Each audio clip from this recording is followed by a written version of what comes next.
바리새인들이 나와서 예수를 힐난하여 그를 시험하여 하늘로부터 오는 표적을 구하거늘. 예수께서 마음속으로 이르기 하신다시로 이르시되 너희가 너희에게 내가 표적을 구한다. 내가 이 소년들에게 이르니 이 세대에 표적을 주지 아니하리라 하시고. 네, 같이 읽겠습니다. 그들을 떠나 다시 배에 올라 건너편으로 가시니라. 네. 오늘 읽을 말씀에 대한 서두를 그냥 본문으로 시작한 게 제일 좋은 것 같다고 생각했습니다. 네, 오늘 이 시대가 원하는 표적이라는 게 바로 구원에 관련된 내용이죠. 유대 공동체가 바라는 구원의 메시아, 정치적인 메시아를 표적을 구해야 하는 구원. 그리고 그 유대 공동체가 바라는 메시아상은 배타적인 정치 세력이라고도 보시면 됩니다. 모든 열방을 다 꿇어 엎드리게 하고 유대 민족이 그 중에 가장 높은 우뚝선 왕국의 나라를 만들 것인데 거기에 메시아로 당신이 설 수 있느냐 이걸 물어보는 것이죠.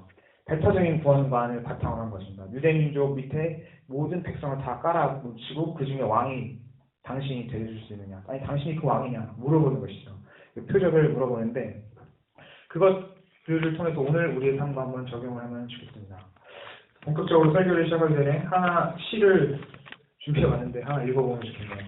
마틴 니멜러라는 독일 개신교 목사가 나치가 독일에서 집권할 당시에 고난도 당하고 여러 가지 잡혀가기도 하고 했었는데 그때 남긴 시가 있습니다. 이 사람의 이름 못 들어서 시 내용을 한 번쯤 보였을 법 하기도 한데 하여튼 유명한 시긴 하더라고요. 모르시는 분들도 있을 거고 한번 그래서 제가 한번 읽어보도록 하겠습니다. 제목은 그들이 나를 잡아갈 때입니다. 네. 나치가 공산주의자들을 덮쳤을 때 나는 침묵했다. 나는 공산주의자가 아니었다. 그 다음에 그들이 사회민주당원들을 가두었을 때 나는 침묵했다. 나는 사회민주당원이 아니었다. 그 다음에 그들이 노동조합원들을 덮쳤을 때 나는 아무 말도 하지 않았다. 나는 노동조합원이 아니었다. 그 다음에 그들이 유대인들에게 나왔을 때 나는 아무 말도 하지 않았다. 나는 유대인이 아니었다. 그들이 나에게 닥쳤을 때는 나를 위해 말해줄 이들이 아무도 남아있지 않았다. 네. 되게 유명한 시인데 좀 많이 인용되게 돼서 생각해봤습니다. 근데 이 시를 제가 왜 가져왔냐면요. 이 시 나타난 니멜러라는 사람의 목소리가 마지막에 들으시면 아시겠지만 자로 섞인 목소리입니다. 공동체의 유익을 생각하면서 개인의 안전 문제만 침묵했던 당시 기독교의 모습을 비판하는 것이죠. 기독교가 당시 사회에서 아무런 역할도 감당하지 아니하고 침묵을 일관하면서 자기 몸을 지키려고 안전했을 때 수많은 사람들이 희생당하고 있었지만 그리고 그들에게 아무런 도움의 손길을 뻗치지 않았을 때 마침내 기독교의 그 차례가 돌아왔을지라도 아무도 그 사람들을 도와주지 않았던 것처럼 기독교를 도와줄 사람이 없었다라는 것입니다. 고립에 대해서 말하고 있는 것이죠. 근데 이 고립이 오늘 저희가 잠깐 살펴본 이 부분이랑 연결이 되는 것 같습니다. 당시에 바리새인들이 말해줬던 배타적인 구원관, 자기들만 구원을 얻고 꼭대기에 서야 된다는 모습과 교회 안에 갇혀서 교회 안에 있는 행동으로만 모든 것을 마무리하고 안전하다고 생각하고 몸을 지키려고 하는 그런 모습들, 이것들은 결국 다 배타적인 구원관이랑 연결되어 있거든요. 나만 구원 얻으면 되죠. 나만 잘 살면 되지 뭐. 그런 모습들과 예수님이 말씀하시는 구원의 깊이와 얘기가 차이가 있음을 오늘 본문이 좀 보여주고 있습니다. 바로 이 시가 던져줄 의미심장한 질문을 오늘 기독교 자신에게 좀 던져봐야 할 것 같습니다. 지난번에도 잠깐 다뤘듯이 하나님의 구원은요, 대가볼리 지방에서 칠병의 기적으로 설명한 것처럼 이스라엘과 열방을 나누지 않고 완전하고 평등하게 생명으로 이루어집니다. 오병이어가 갈릴리 지역에 있는 유대인들을 향해서 하나님의 나라의 잔치를 선포한 거였다면 이방인들 충만한 수에게도 하나님의 똑같은 기적과 생명이 선포된다고 말하는 게 지난 시간에 되었던 칠병의 기적들을 말하고 계신 거였죠. 그런데 똑같이 오늘 리멜러의 고백을 했던 것처럼 지난 시간의 내용이랑 오늘의 이어진 내용이랑 이어지는 겁니다. 교회가 교회답게 지금 행동을 하고 있느냐, 온전히 살아가고 있느냐, 우리 안에 이슈에만 매몰되어 있어가지고 우리가 정작 바라봐야 될 하나님 나라의 뜻과 그 구원에 무관심한 것은 아니냐 생각을 해봐야죠. 만약 우리가 정말로 교회를 이루고 이 땅에서 교회라는 존재와 정체성을 가지고 살고 있다면은 빛과 소금으로 살라는 하나님의 명령을 민감하게 받아들여야 됩니다. 그리고 그것이 가장 잘 나타나는 것은 세상의 빛이요 소금으로 살아서 하나님 사랑과 이웃 사랑을 연결하여 보여줘야 된다라는 것이죠. 즉 하나님으로 받은 구원, 하나님의 부르심이라고 하는 구원을 받았지만 부르심에 받은 바 합당한 삶으로 살아내면서 당신의 것은 개인의 삶만 사는 것이 아니라 공동체적으로 그 삶을 확장시켜가는 것, 그것이 하나님 나라를 확장시키는 구원의 신비인 겁니다. 여러분이 각자 따로따로 하나님의 부르심을 받았지만 공동체로 묶였을 때는 그 공동체를 통하여 하나님의 뜻을 더 넓혀야 된다라는 것이 구약에서부터 쭉 전달된 하나님의 말씀이었던 것이죠. 그리고 그것을 잘 생각해서 칼빈이라는 사람 이런 거에서 이 구원의 신비에 대해서 이런 말을 남겼습니다. 성도 한 사람의 구원은 성화를 통하여 완성되어지고 거룩하여져 간다라는 것이죠. 삶의 거룩으로 드러나는 것이고 교회의 성화, 교회의 거룩함은 개혁이라는 이름으로 완성이 된다. 따라서 그러니까 이건 두 가지를 다 보여주는 겁니다. 개인으로서는 거룩한 삶을 사는데 힘을 써야 되고 교회로서는 개혁함으로 하나님 나라를 맞이해야 되는데 중요한 거는 두 가지가 따로 떨어진 게 아니라는 것이죠. 성도가 거룩해질수록 교회는 개혁되고 교회가 개혁될수록 교회는 세상의 빛이요 소금이 되는 것입니다. 그래서 우리는 개인의 거룩한 삶과 교회의 개혁된 모습 두 가지 토끼를 다 잡아야 되고 하나님 사랑을 받은 것을 이웃 사랑으로 전파해야 된다라는 고민을 깊이 해야 되는 것이죠. 마치 포도와에 연결된 가지처럼 한 사람이 강건하였지만 다른 사람은 모자라다면은 그 모자람의 모습이 내 모습이라고 생각을 해야 되는 것입니다. 이게 왜냐하면 예수님 안에서 한 몸이 된 신기한 연합이기 때문이죠. 나는 구원을 얻었습니다. 저 사람도 구원을 얻었다고 합니다. 저 사람의 보이는 죄가 있습니다. 그런데 그 죄는 그 사람의 목만이 아니라 같이 져야 되는 공동의 책임인 것이죠. 왜냐하면 예수님을 머리로 하는 우리는 한 몸으로서 한 지체가 아프면 그 아픔을 나눠야 되는 사명으로 부름을 받은 것입니다. 이게 예수님이 말씀하시는 연합, 하나됨의 신비예요. 이 신비는 교회이기 때문에 가능한 겁니다. 그러니까 교회가 만약 스캔들에 가지고 추문이 생기고 아니면 어떤 성도의 넘어짐이 문제가 됐다면은 그 넘어짐을 질타하고 아파하고 지적해야 되는 것은 맞지만 그것 때문에 비판으로만 멈추는 것이 아닙니다. 그 사람이 넘어지기 때문에 더 사랑을 내야 되고 더 깊은 열심을 내야 되고 내가 거룩하게 하나님 앞에 서야지 또한 공동체가 하나님 앞에 온전하게 서야지 하고 항상 개인과 공동체를 똑같이 놓고 생각을 하면서 점점 생각의 폭을 확장시켜 나가야 된다는 것이죠. 그것이 정말 성경에 말하는 구원의 온전한 모습입니다. 이것들에서 한번 생각해 보시면 됐다고 된 것 같습니다. 마치 전할 말씀도 그것에 대하여 많이 생각하게 해주시는 것 같습니다. 바리새인과 제자들 오늘 본문에 나올 텐데요. 문제는 교회 밖에 있는 사람들의 무관심한 우리의 모습과 유대 민족의 배타적인 구원만 생각했던 그들의 모습이 굉장히 유사하다라는 것이고 예수님은 그들을 꾸짖고 계신다라는 것입니다. 그래서 오늘 본문을 통해서 그리스도가 왜 교회 안과 밖에서 구세주가 되시는지 한번 생각했으면 좋겠습니다. 네, 본문에 저희가 읽었던 13절, 11절, 13절에 나오는 바리새인들이 있죠. 그들은 예수님이 기적을 몇 번이나 행하시는 것을 봤음에도 불구하고 예수님께 새로운 표적을 구합니다. 당시에 이런 표적을 구하는 건 다분히 예수님을 시험하려는 목적이 있었습니다.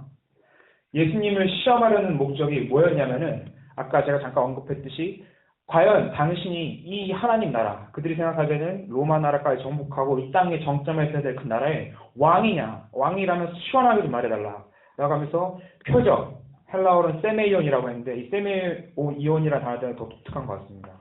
오늘날로 따지면 이 단어는요 좀 더 시대의 이정표라는 생각으로 하시면 됩니다. 예수님이 보여주셨던 기적이나 이런 단어들이랑 다르게 이 세메이온은 정치적인 그런 이정표를 좀 보여달라라는 말을 한 거거든요. 당신이 왕이라면 왕다운 표적을 줘서 빨리 좀 해달라. 그러니까 이 말은 좀 더 확장해서 보면은 빨리 로마 나라의 압제에서 벗어나기 위해서 왜 봉기하고 벌기해서 그런 표적을 보여주지 않느냐라는 것입니다. 다분히 이스라엘에게는 의도가 있었는데요. 이런 표적을 구하는 것 자체는 잘못이 아닙니다. 그런데 동기가 나빴기 때문에 예수님께서는 이것들을 꾸짖게 되시는 것이죠. 동기가 뭐냐면 일단은 예수님의 약점을 잡기 위한 것이었고요. 특별하게 또한 표적을 만약 예수님께서 보여주지 않는다면 너는 선지자가 거짓 선지자로서 판명되었기 때문에 너는 완전히 우리에게 심판을 받아야 된다라고 트집 잡으려는 의도가 있었던 것입니다.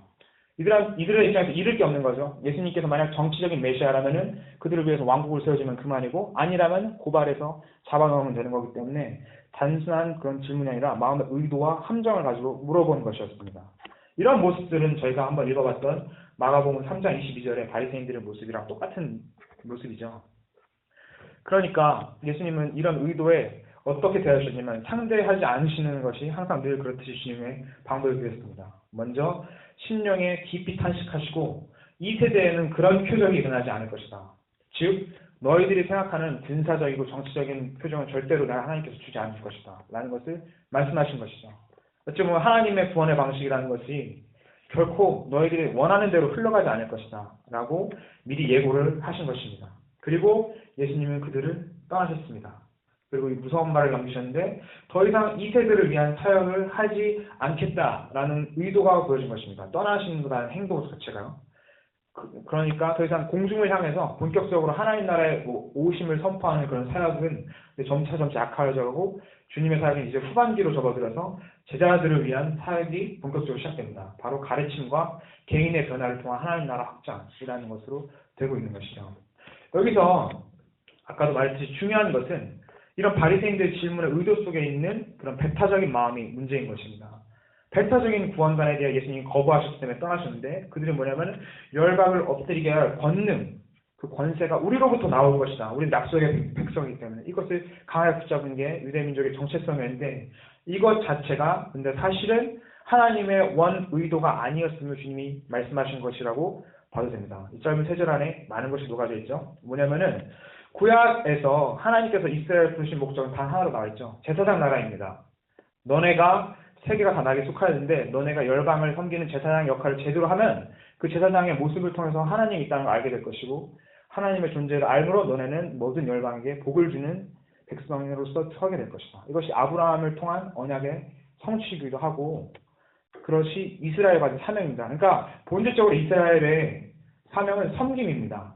높아져서 군림하는 게 아니라 하나님의 백성으로서 하나님의 정체성을 드러내게 해주는 것이어야 되는데 그들이 바라는 메시아장은 얼마나 이미 하나님 원하시는 것을 동떨어져 있는지 예수님이 알게 되시고 간파하시고 그것을 적극적으로 꾸짖으시는 것이죠. 그러니까 결국 하나님의 말씀이라는 가르침 속에 들어있는 우리 안에 교묘한 권력욕 그리고 세상 영광을 추구하는 그 마음이 사실 바리새인들의 모습이기도 하지만 또한 그 배타적인 구원관 속에 갇혀서 예수님의 이름을 부르고 있는 교회가 안고 있는 또 하나의 함정이 아닌가 또 생각을 해봐야 됩니다. 그래서 이 바리새인들과 예수님의 짧은 대화를 보면서 저희가 두 가지 정도 생각해 보실 텐데요. 소극적으로는 우리가 바리새인의 권력력을 따라서 세상 영광을 구하는 것으로 구원을 동일시하고 있는 것은 아닌가. 하나님 나라 영광을 내가 높아져야지 하는 그 말 속에서 바리새인의 탐욕이 녹아있는 것은 아닌가. 돌이켜봐야 됩니다.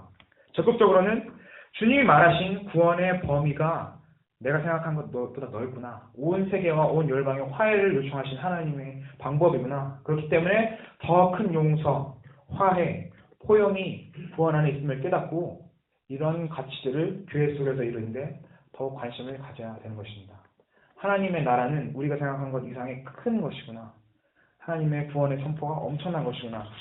이렇게 소극적이고 적극적인 모습을 통해서 우리가 깨달음이 있었으면 좋겠습니다. 그리고 다음 단락으로 넘어갈 건데 14절에서 21절을 교독하면서 또 읽겠습니다. 이번에는 성도분들이 먼저 읽어주시고 제가 따라서 읽도록 하겠습니다. 14절 마가복음 8장 14절부터입니다.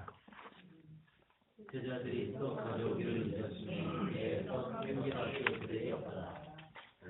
예수께서 경고하여 이르시되 삼가 바리새인들의 누룩과 헤롯의 누룩을 주의하라 하시니 제자들이 서로 수군거리기를 이는 우리에게 떡이 없음이로다 하느니 예수께서 아시고 이르시되 너희가 어찌 떡이 없으므로 수군거리느냐 아직도 알지 못하며 깨닫지 못하느냐 너희 마음이 둔하냐 너희가 눈이 있어도 보지 못하며 귀가 있어도 듣지 못하느냐 또 회개하지 못하느냐 내가 떡 5개를 5,000명에 떼어줄 때 조각 몇 바구니를 거두었더냐 이르되 12인이다.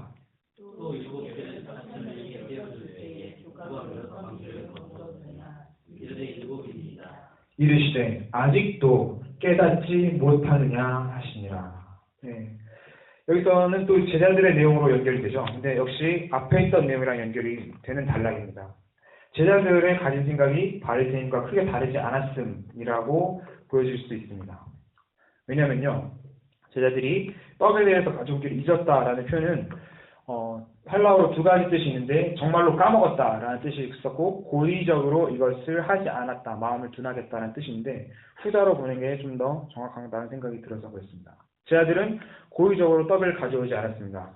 왜냐하면 예수님께서 있으신 쪽이 이방 지역이었기 때문이었거든요. 그러니까 또 배가 걸려 있었던 것처럼 같은 기적을 베풀어 주시길 원하지 않았던 거죠. 그래서 여기서 쓰인 동사 에피란타노마이라는 동사를 고의로 무시하다라고 보는 것으로 보면은 제자들의 의도는 열방에서 일어나는 또 다른 칠병 표적, 이방인들을 먹으시고 그들도 하나님 나라의 백성이라 부르시는 표적이 더 이상 선포되지 않기 원했던 것 같습니다. 근데 왜 그랬느냐? 왜냐면 그들도 역시 마찬가지로 배타적인 구원관을 가지고 있기 때문이죠. 하나님 나라는 유대인에게만 온 것이지 왜 이방인들과 나눠 가져야 됩니까? 어찌 보면 예수님께 무력 시위를 한 거라고 볼 수 있습니다. 왜? 이방인들이까지 껴서 하나님 나라는 게 완성이 되어야 되는 것이니까. 어찌 보면 하나님의 뜻을 거역하면서까지도 했던 그들을 가졌던 문제는 결과적으로 바리새인들이랑 똑같은 본질을 공유하고 있습니다. 배타적인 구원관입니다. 그래서 예수님께서는 이들을 향하여 두 번의 기적을 다시 한번 상기시키게 되시죠. 첫 번째로 유대인에게서 하셨던 그 갈릴리에서의 오병이어 기적. 내가 그때 떡 5개 물고기 2마리 몇 명을 먹었지. 그거 하나님 나라의 하늘의 속성을 다시 한번 생각해 하시는 겁니다. 아, 그때 그런 일이 있었죠. 다음에 또 물어봤습니다. 또 예수님께서 물으셨죠. 내가 7개로 떡 7개로 4,000명이 떼어줄 때 몇 광주를 거뒀느냐. 이것도 마찬가지입니다. 이 단어를 의도적으로 물으시고 기적을 물어보시면 제자들의 기억력을 테스트한 게 아니라 이 기적임을 다시 한번 생각해보라고 말씀하신 것이죠. 유대인들에게 그런 하나님 나라의 구원이 선포됐다는 걸 너희가 기억하지. 마찬가지로 이방인들에게 내가 떡 7개로 충만하게 그들을 먹었던 걸 기억하지. 여기서 7개라는 단어 지난번에도 말씀드렸듯이 가나안에 있었던 그러니까 이방인을 상징하는 7족속을 상징하는 그 숫자들이었고 떡의 숫자가 4,000이라는 숫자는 동서남북 사방에 충만하게 몰려온 사람들이 떡을 먹었다는 것을 기억하게 됩니다. 그걸 다시 한번 말씀드립니다. 그러니까 하나님의 나라라는 게 너네 안에서뿐만 그 유대인뿐만 아니라 이방인까지 충만하게 나눠서 하는 나라라는 걸 내가 다시 한번 보여줬을 때 너네가 기억을 못하고 있냐 말씀하신 것이죠. 그러니까 제자들의 이런 완고한 모습 때문에라도 이미 해줬던 기적의 내용을 다시 가르쳐 주신 주님의 모습을 통해서 다시 한번 또 주님의 사역이 이제 가르침으로써 바뀐다라는 것을 볼 수 있습니다. 그리고 어찌 보면은 교회의 사역도 예수님의 말씀을 듣고 기적을 보았다고 하지만 예수님의 뜻대로 살려고 하지 않았던 제자들처럼 여전히 구원받았다고 해도 우리의 마음속에 있는 완고함을 꺾지 못하는 우리 안에 죄성을 극복하기 위해서 그런 가르침의 연장선으로서 교회 사역이 이루어지고 있다고 볼 수도 좋을 것 같습니다. 우리 안에서는 여전히 이런 극복해야 되는 배타적인 구원과 하나님 안에서 온전하지 못한 모습들이 있는 것이죠. 그리고 또 제자들의 이런 의도를 아셨기 때문에 주님께서는 경고해야 할 것을 하나 알려주시는데 그게 뭐냐면은 바리새인과 헤롯의 누룩입니다. 그런데 이 누룩이라는 게 무엇이냐를 또 그럼 살펴보는 게 중요하겠죠. 누룩이라는 게 무엇이냐면은 위험한 영향 혹은 완악한 마음이라고 보시면 좋을 것 같습니다. 신약에서는 특히 이 누룩이 쓰이는 단어 용례가 어떻게 되면 자그마한 것이 부정적으로 큰 역할을 미칠 때 영향을 쓰는데 특별하게 어떤 생각, 사상이 나왔을 때 특별하게 이런 단어들이 좀 쓰일 수 있습니다. 그래서 사도 바울 같은 경우도 누룩을 조심하라는 표현을 자주 사용하긴 했는데 결과적으로 뭐냐면은 근데 바리새인과 헤롯의 누룩이라는 게 그들의 메시아관이라고 보셔도 좋을 것 같습니다. 그들의 메시아관은 뭐냐면 아까 말했던 정치적 메시아, 해방되는 메시아가 비슷한데요. 바리새인들이 바라는 메시아는 지상 최고의 왕국을 세울 제국주의의 왕 같은 겁니다. 그리고 헤롯의 메시아관도 비슷한데 둘의 관점은 좀 다르죠. 왜냐하면 헤롯은 그런 메시아가 나오기를 원하지 않았습니다. 왜냐하면 자신은 로마랑 결탁되어 있어서 로마가 이 지상 권세를 다스리고 있는데 로마가 잘 나가야 자기도 잘 나가는 입장에 있는 것이고 바리새인 같은 경우는 그런 체제가 뒤집어지고 하나님 나라라는 그런 왕국 가운데 자기들이 다스리는 입장이 되게 원했던 거기 때문에 그들은 원했고 그러니까 바리새인들은 정치적 메시아를 원했고 헤롯은 원하지 않았던 것이죠.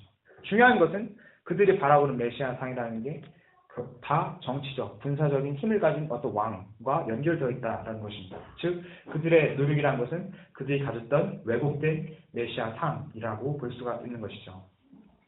그러니까 이런 상태에 놓고 제자들이 본질적인 것, 그러니까 예수님의 그런 마음의 의도와 이런 걸 가지지 않고 눈앞에 떡, 그 문제 하나 쪼잔하게 불면서 하나님 나라가 선포되지 않기 원하는 그런 마음인 상태, 이런 거를 보면서 예수님께서는 안타까워하신 마음 또 구약의 말씀들을 인용해 주시는데요. 이 부분은 세 군데가 되지만 한 군데만 찾아서 읽어보면 좋겠습니다. 이 부분은 같이 한번 읽어보면 좋겠는데요. 이사야서 9장, 6장, 9절, 10절입니다. 이사야 6장, 9절, 10절이고요. 이 부분만 성경 한번 같이 찾아서 읽어보면 좋겠습니다. 이사야 6장 9절 10절.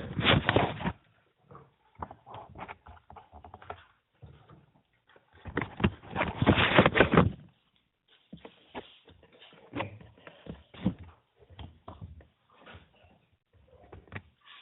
찾으신 줄로 알고 이사야 6장 9절 10절을 한 목소리로 한번 읽어보도록 하겠습니다. 네, 읽겠습니다. 시작. 여호와께서 이르시되 가서 이 백성에게 이르기를 너희가 듣기는 들어도 깨닫지 못할 것이요 보기는 보아도 알지 못하리라 하여 이 백성의 마음을 둔하게 하며 그들의 귀가 막히고 그들의 눈이 감기게 하라. 염려하건대 그들이 눈으로 보고 귀로 듣고 마음으로 깨닫고 다시 돌아와 고침을 받을까 하노라 하시기로. 네. 눈 멀고 귀 먹고 마음이 완악하여진 사람에 대한 그런 표현은 구약에서 심판을 받은 이스라엘의 모습이랑 가장 잘 연결이 되어 있습니다. 근데 예수님께서는 묻고 계신 것이죠. 저희 이 말씀을 인용하신 예수님이 8장 17절에서 그걸 인용하고 계시잖아요. 이 말씀을 이사야에서 말씀을 인용하시면서 부른 게 이렇게 말씀하시는 겁니다. 너네들도 그럼 심판받은 백성이냐? 너네들이 심판을 선포받고 귀가 먹고 눈이 멀어서 보지 못하는 백성들이랑 똑같아진 것이냐? 너희들이 그렇게 똑같이 멸망받은 상태로 나아가고 있느냐? 바리새인들이 가지고 있는 가치관과 구원관으로 간다면 똑같은 그런 멸망을 향하게 돼가는 것입니다. 근데 제자들에게까지 너희들이 그런 마음을 똑같이 품고 있느냐 하고 안타까워하시는 것이 예수님의 마음이죠. 그래서 정말 저희가 좀 두렵게 생각해야 될 것은 말씀을 가까이 있다고 해서 그 말씀의 본의를 깨닫는 것은 아니다라는 것을 아셔야 되는 겁니다. 수많은 설교, 수많은 주석들, 많은 가르침이 있다고 하지만 정말로 하나님의 마음에 합하고 하나님의 말씀하신 것에 온전하게 접근하고 있느냐, 예수님의 말씀을 우리는 어떻게 믿고 있느냐라는 것은 별개의 문제인 것 같습니다. 정말 하나님 특별한 은혜가 필요한 것인 것 같은데, 그래서 예수님께서는 이렇게 책망하시면서 말씀하시는 의도는 딱 하나밖에 없습니다. 하나님의 아들인 메시아스의 권능을 내가 너에게 몇 번이나 보여주고 내가 계속 가르쳐왔고 나는 고난받는 종으로서의 사역을 감당해야 할 것을 은연중에 계속 드러내어 왔지만 왜 너네는 아직까지 그런 깨달음이 없느냐? 너희들은 왜 아직도 바리새인이랑 똑같은 위치에 처해 있느냐? 그런 심판의 자리에서 머무르지 말고 제발 더 깨달음의 가르침으로 나왔으면 좋겠다. 하나님 나라의 구원이라는 것은 아까도 말씀드렸듯이 열방을 포괄하는 것은 맞습니다. 그런데 절대로 군사적으로 일어나는 것이 아니라 하나님 나라의 가르침, 하나님께서 말씀하신 하나님을 예배하는 그 마음을 통하여 우리의 마음에 먼저 임하게 되고 그 나라의 확장이 이루어지는 것입니다. 개인의 구원, 하나님을 아는 그 지식을 말미암아 그 지식이 여러 사람의 감화되어서 확장되어 나가는 그 모습, 하나님 나라의 완성은 그러니까 사실은 진정으로 말하면 교회에 있는 것이죠. 교회가 선교를 하고 확장하고 전도하면서 나가는 것은 바로 이 개인의 구원을 통하여 이만 하나님 나라를 공동체에 뿌리내리는 그런 과정 중에 있고, 보이지 않는 영적인 싸움을 통해서 이 교회는 계속 승리를 향하여 나아가야 되는 것입니다. 그러니까 예수님의 사역의 본질이 사실은 이미 교회를 향하여 있으면 저희가 계속 살펴온 말씀 속에서 쭉 있어 왔음에도 불구하고 아직도 그들의 이해는 그 절반에도 못 미치는 배타적인 구원관에 있다는 것이 예수님이 계속 안타까워하시는 이유가 되는 것이죠. 그리고 이 새 출애굽, 이 교회를 통한 하나님 나라의 구원의 선포가 보아지었었고 또 들려졌었다 할지라도 이것을 믿기를 거부하면 여전히 하나님 나라의 백성으로 부름을 받지 못하는 것입니다. 마가가 의도한 것은 딱 하나겠죠. 이런 새 출애굽을 오직 한 분만 하실 수 있는데 그분이 지금 너희가 보았고 들어온 예수다. 그 예수가 하신 말씀은 이것이다. 그러니까 예수의 가르침을 듣고 따른다면 너는 새로운 피조물이 되어서 하나님 나라의 백성으로 좀 편입되어 있는 그런 역사가 있기를 바란다. 그렇게 하면서 마가복음이라는 처음의 복음서를 쓴 것입니다. 그러니까 저희가 여기 이 단락을 통해서 마가의 의중을 잘 읽는다면은, 하나님 나라의 백성은 구원을 차별을 두지 않는 백성이구나. 배제하는 사람이 아니구나. 포함시키고 사랑하고 용서하고 받아들이는 사람이구나. 라는 그 철저한 것을 기억해야 되겠습니다. 그것이 교회의 속성이죠. 그리고 고민해야 되는 질문도 두 가지 정도 던져지는 것 같습니다. 교회는 몇 사람만을 위한 공동체일까? 교회가 바라는 메시아는 상은 어떻게 돼야 할 것인가? 이 질문을 꼭 품고 있을 때 마가복음이 들려주는 답은 명확하게 한마디로 이렇게 표현할 수 있을 것 같습니다. 교회는 모든 사람을 위한 열린 공동체가 되고, 교회가 바라맞이하여야 할 메시아는 고난받는 메시아다. 그분을 믿고 따라야 된다. 그래서 교회가 만약 바리새인과 제자들이 바랐던 것처럼 배타적 집단이 되어서 세상의 영광을 취하고 힘과 권세를 추구하고 권력에 빌붙거나 아니면 국가의 수장이 교회에서 나와서 국가를 다스리길 바라는 모습을 가지고 있다면, 그것은 하나님 나라의 속성과 하나도 맞아떨어지지 않는 것이죠. 그리고 이런 내용이 사실은 바리새인과 헤롯의 누룩의 문제로서 당대만 있는 게 아니라 오늘날에도 전혀 없다고 할 수 없는 것 같습니다. 마찬가지로 니멜로가 지적했던 독일 나치 사회의 기독교 모습도 마찬가지로 양심 선언을 통하여서 나치에 저항했던 목회자는 극히 소수였고, 나머지 극우적인 기독교인들은 다 나치를 찬양하면서 그들이 등장한 것이 하나님의 섭니다. 아리안 민족을 통하여 이 세계를 변화시킬 하나님의 축복이다라고 설명했었습니다.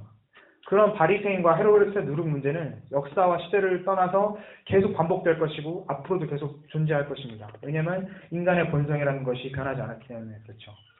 그렇기 때문에 오늘 이 가르침은 더욱더 소중하게 생각되어야 될 것 같습니다.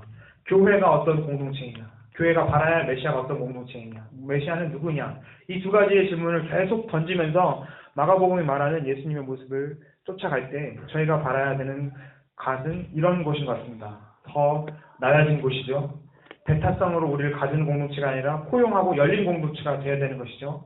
우리만을 위한 곳으로서 우리가 사유하는 것이 아니라 사람들을 위하여 열려지고 공유할 수 있는 공간이 있어야 되는 것이죠. 그것이 물질적이 되었던 마음이 되었던, 어쨌든 더 중요한 것은 우리가 쳐야 될 위치는 높아지는 것이 아니라 낮아져야 되는 것이고, 낮아진 자리를 가서 적극적으로 섬김으로 하나님의 백성들이 다 세계 어느 에 있다는 것을 선포해야 되는 것입니다. 데가볼리에도 있고 갈릴리에도 하나님의 백성이 다 교회 사람이다 라는 것을 말하는 것이 교회의 속성이죠. 근데 오늘날 교회가 가진 모습이 낮은 자리에 처하러 가거나 지금 당장 눈물을 흘리는 사람의 눈물을 닦아주기보다는 오히려 외면하고 오히려 친권력지향적, 친국가주의적인 모습으로 보이는 것이 아닌가 무섭습니다. 그리고 사실은 서양의 교회들이 이런 내용을 통해서 그렇게 하나님의 뜻을 저버리고 교회와 국가를 동일시하는 모습을 보였기 때문에 이미 철학의 길로 갔다는 것은 역사가 주는 교훈인 것 같습니다. 저희는 똑같은 길을 따라가면 안 될 거라는 생각이 듭니다. 그래서 이 문제의 핵심은 결국 메시아관이라고 정리를 한마디로 할 수 있습니다. 메시아가 누군지를 바라보고 그 사람이 한 말을 따라야 되는 것인데, 우리는 바라야 될 메시아상이 앞으로 마가복음에서 나왔지만 매맞는 메시아, 약하신 메시아라는 것을 기억해야 됩니다.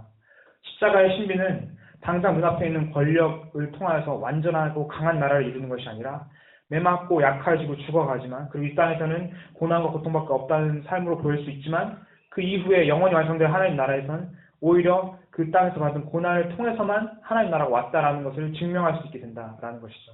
그것이 부활이 가지고 있는 신비한 모습인데, 그런 부활의 공동체로서 교회가 정체성을 드러내야 되는 과정 가운데 가장 중요한 것은 자기 비움입니다. 자기 비움이라는 것이 불교적인 개념으로 막 자기의 생각과 욕심을 내어버리는 것이 아니라 예수 그리스도로 충만하여지만 내가 가지고 있는 죄성이 자연히 밖으로 배출되게 되는 것이죠. 예수 안에 충만하게 구하고 예수 안에 연합되어진다면은 신비적인 선과 명상으로 덜어지는 것이 아니라 체험을 통해서 우리 악이 사라져가는 그 기쁨을 누리는 것입니다. 그리고 이것이 아까도 말씀드렸듯이 개인의 관점에서 뿐만 아니라 공동체적으로 확장되어져 가는 게 교회의 모습이어야 되죠. 네, 그래서 정치적 메시아관을 저희가 생각하기로는 적극적으로 거부하셔야 됩니다. 예수님이 원하시는 공동체는 그게 아니었기 때문이죠. 세상을 위한 공동체가 되기 위해서는, 자기 배만을 위한 공동체가 되지 않기 위해서는, 구원을 열방에 전할 제사장의 역할을 하기 위해서는 이런 메시아관을 봐야 됩니다. 정치적인 메시아가 아니라 바로 십자가를 지신 메시아가 바로 내 주님이시다 내가 따라야 할 길이 바로 그것이다 라고 가는 것입니다. 그렇게 할 때 예수님이 말하신 빛과 소금의 삶이 우리 안에 드러나는 것이고요. 그렇지 않다면 예수님께서 말씀하신 것처럼 낯익은 소금이 되어서 길가에 버려지고 밟혀지는 모습이 되는 것입니다. 즉 한국교회에 보여지는 모습이 후자에 가깝다는 느낌이 들기 때문에 더욱더 안타깝게 저희는 빛과 소금의 역할, 바로 낮아짐을 통한 섬김이 하나님께로 나아가는 것이 중요하다고 생각이 됩니다. 그리고 더 바라기는 그러기 위해서는 세상의 권력을 통해서 강화지는 욕심을 모든 차원에서 다 끊었으면 좋겠습니다. 바로 바리새인과 헤롯의 누룩을 조심하는 것이죠. 이 바리새인과 헤롯의 누룩에서 멀어질수록 우리는 예수님의 고난을 더욱더 높이게 될 것입니다. 그 누룩을 멀리 할수록 우리는 그리스도를 높이면서 교회를 세울 것입니다. 그런데 가까이 할수록 그 누룩의 단맛에 취할수록 우리는 예수님의 고난을 욕되게 하고 교회를 망칠 것이고 세상에 지탄받는 공동체로 만들어 버릴 것입니다. 그리고 무엇보다 가장 최악인 것은 세상을 향한 구원의 메시지마저 닫혀버리는 것으로 만든다는 것이죠. 누구도 그 구원이라는 곳에 들어올 수 없게. 그래서 우리가 가진 단 하나의 해결책으로 우리의 시선이 옮겨졌으면 좋겠습니다. 바로 교회의 개혁입니다. 교회의 개혁만이 단 하나의 소망이죠. 이 개혁이란 주님 자신의 가르침을 따라서 우리의 사랑을 배타적으로 가두어 버리는 그런 것을 깨부수고 예수님처럼 나가는 낮은 자세를 감수할 것을 시작할 때 그때부터 시작되는 것 같습니다. 희생을 각오한 사랑 실천이라고 한마디로 줄일 수가 있죠. 내가 손해볼 거, 내가 목숨 잃을 걸 알지만 간다. 왜냐하면 내 주님이 그렇게 말씀하셨기 때문에. 이게 바로 사실 교회가 가져야 될 유일한 처방전이고 개혁의 모토가 되는 것 같습니다. 우리가 구원이 이방인까지도 포함하는 큰 것이라는 것을 말해주기 위해서는 우리의 자세부터가 먼저 일단 낮아지고 섬기고 받아들여질 수 있는 자세가 되어야 되는 것이죠. 그리고 동시에 그러기 위해서 우리가 위선을 하는 게 아니다. 너희들의 보여주기 위한 구원의 모습을 드러내는 것이 아니다 하기 위해서는 십자가의 섬김이라는 것이 정말로 우리의 삶에서 드러나야 되는 진짜 가치다라는 것이 가장 중요한 것 같습니다. 우리가 저 십자가를 모형물로 생각할 때가 많이 있는 것 같습니다. 조형물로서 십자가, 그리고 우리가 심볼로서의 십자가로서 우리가 저걸 받아들일 때가 있고, 때로는 그냥 십자가, 나 예수 믿고 기도하고 예수님의 이름으로 기도하니까, 나는 교회 안에 있으니까 나는 안전하다. 나는 사람들이 누가 알아오겠지. 근데 그런 모습을 통해서 결코 예수님의 구원이 선포되지가 않을 것입니다. 오히려 그런 모습은 십자가 뒤에 십자가의 가치를 생각하지 않고 십자가의 심볼이 뒤에 앉은 모습은 배타적인 구원관을 자신을 가두었던 제자들과 바리새인들의 모습이랑 같은 것이죠. 전혀 양심에 찔림도 없고 반응도 없이 예수님의 안타까움만 세우게 된 그런 모습인 것 같습니다.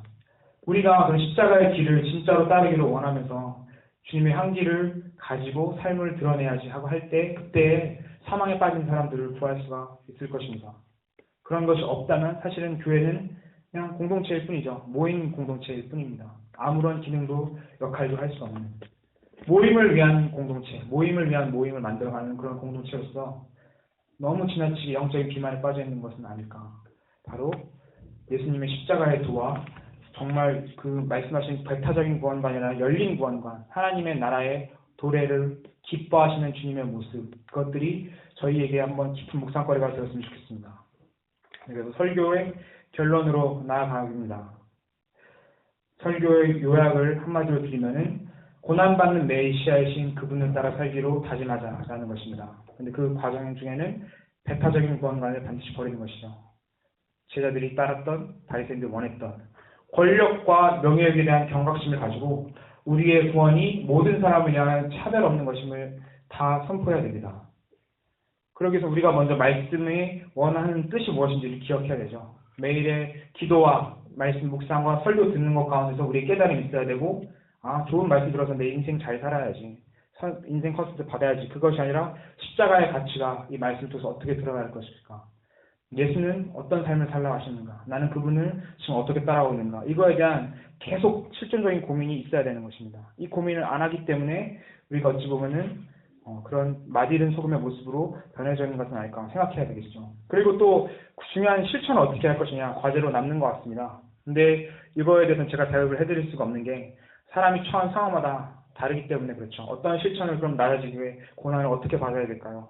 그런 것들에 대해서는 근데 한 가지 기준은 말씀드릴 수 있을 것 같습니다. 우리가 살고 있는 현실과 동떨어진 사랑 실천을 하라고 예수님이 부르신 적이 없습니다. 그러니까 지금 내가 살고 있는 현실 가운데서 가장 할 수 있는 합당한 일 아니면 가장 가능한 일 한 가지씩 시작하는 것부터 하나님의 사랑 실천인 것 같습니다. 동떨어진 천상에 있는 구원이니까 교회에 헌금을 내고 그것으로 모든 일 다 한 것처럼 이렇게 하는 그런 구원을 바라는 게 아니라 지금 내 자리에서 도울 수 있는 사람이 누구일까? 반드시 들어올 수밖에 없고 들어오게끔 만든 것이죠. 시대와 상황 가운데 분명히 나는 어떤 자리에서 누군가를 도울 수 있을지 분명히 하나님이 말씀해주고 계시고 지금도 누군가에 대해 그런 마음과 소망을 주신다고 저는 믿고 있습니다. 그 일부터 시작하시는 것이 중요한 것 같습니다. 그것이 하나님께서 말씀하신 나아짐, 섬김의 도인 것 같고요. 그리고 그런 이슈가 늘 지금도 뉴스와 이런 것에서 나오지 않는 건가 한번 생각해 봅니다. 세월호 사건 같은 것도 잠깐의 아픔으로 끝나는 것이 아니라 지속적으로 우리의 마음과 생각을 위하여 그분들을 위하여 기도하고 나라의 공의가 되길 바라는 마음으로 참여해 보는 것부터 시작해서 난리와 환란 주변에서 있는 사람들, 또한 가난하여져서 자신의 목숨도 건사하지 못하고 밥을 굶고 있는 사람들, 이런 사람 한 사람 한 사람이 어딘가에 누군가의 주변에 있다면은 그 사람의 향해 나아가는 것이 우리가 가야 될 길의 시작인 것 같습니다. 주께서 가장 밝히 우리의 눈을 뜨게 해주셔서 우리가 해야 할 일들 그리고 우리의 사랑의 방향성을 깨닫게 해주시기를 간절히 바랍니다. 그렇게 해서 예수께서 원하시는 구원의 길 그리고 제자들이 착각했던 바리새인들이 잘못 알고 있었던 그런 구원관에서 저희가 자유롭게 되기를 바랍니다. 그리고 마지막으로 이 기도를 함께 드리고 설교를 마치고자 합니다. 그냥 제가 마음에 든 내용을 들고 그냥 마지막 기도로 준비해 왔는데 그냥 한번 이것을 기도를 드리고 설교를 마치도록 하겠습니다. 우리의 삶에서 모두를 향한 구원의 풍요와 깊은 사랑을 보여줄 때 그리스도의 크신 자비와 은혜가 교회를 개혁하고 우리 모습을 아름다운 주님의 향기로 바꾸게 하소서. 아멘.